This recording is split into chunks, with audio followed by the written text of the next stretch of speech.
tatanan kehidupan sehari-hari. Apa kata Luqman? Ya bunayya aqimis shalah.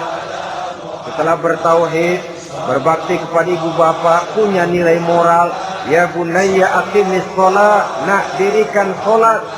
Rumah tangga muslim.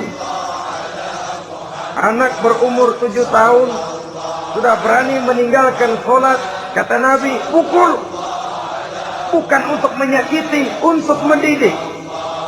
Karena sayang kepada anak. Saudara-saudara, kita khawatir betul kepada anak. Kalau dia pulang dari sekolah, buru-buru kita sebagai orang tua bertanya, sudah makan nak? Sudah istirahat nak? Tapi jarang kita sebagai orang tua melontarkan, sudah sholat nak?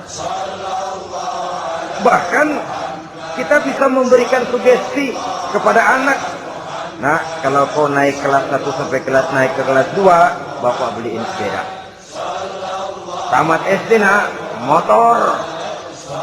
Tamat SMP nak, ke Bali kita. Tamat SMA nak, Singapura. Saudara-saudara, tapi kalau untuk urusan sholat misalnya, kita tidak pernah memberikan sugesti kepada anak-anak kita.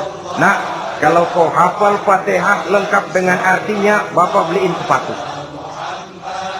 Nah, kalau kau bisa sholat dengan baik, cukup syarat rukunnya, bapak beliin sepeda. Ada rangsangan, ada sugesti yang membuat anak lebih tergerak untuk hidup dalam suasana keagamaan. Ya bunayya aqimis shalah, nak dirikan sholat. Sebab ini sandaran vertikal yang paling langsung antara manusia dengan Tuhannya.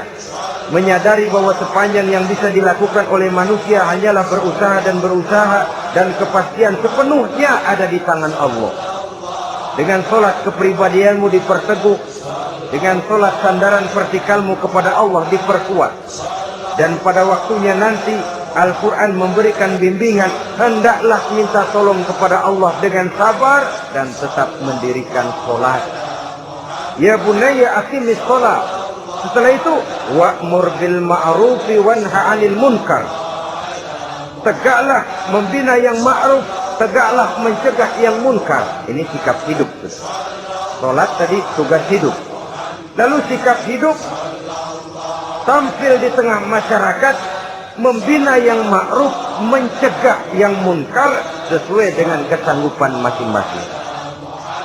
Bukankah setiap kita kepingin punya anak yang bermanfaat, setidaknya bagi keluarganya, syukur kalau bisa bagi lingkungannya, bagi masyarakat, bangsa dan negaranya.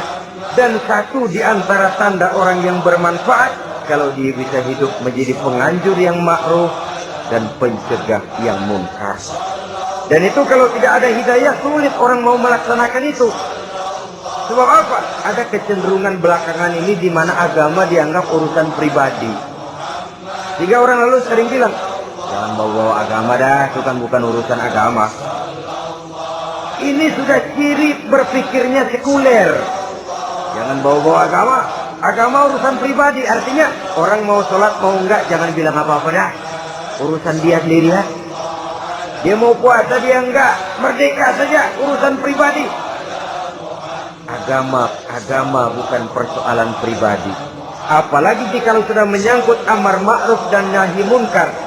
Siap menegakkan yang baik, mencegah yang munkar, untuk tegaknya satu masyarakat yang diwarnai oleh kebaikan dan terhindar dari segala macam kejahatan. Dan terus ayat-ayat selanjutnya mencerminkan sikap hidup. Namun yang intinya, cara mendidik anak yang baik, yang dicontohkan oleh Al-Quran dengan Luqmanul Hakim sebagai model. Pertama, tanamkan tauhid.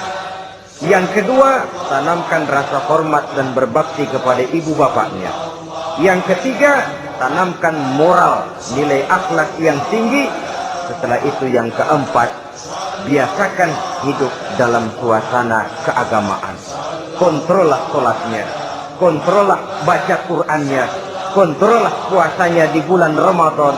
Ajaklah anak-anak sholat berjamaah, sehingga dengan demikian dia terbiasa oleh satu suasana yang mendekatkan dia dengan nilai agamanya. Dari sana diharapkan nilai-nilai ilmu yang didapatnya dari bangku sekolah akan menciptakan keseimbangan dengan yang ditanamkan oleh orang tuanya dalam bentuk yang dijelaskan oleh surah Luqman itu tadi. Sehingga apabila keseimbangan ini terwujud, akan menjalin keseimbangan dalam pola berpikir, dan keseimbangan dalam pola berpikir akan melahirkan keseimbangan dalam perbuatannya. Terwujudlah kita harapkan insan yang fid dunya hasanah wa fil akhirati hasanah. Inilah harapan kita semua. Mudah-mudahan Allah memberikan kekuatan kepada kita untuk mewariskan nilai-nilai yang baik kepada generasi yang akan datang, sehingga esok harus lebih baik daripada hari ini, dan lusa harus lebih baik daripada hari esok.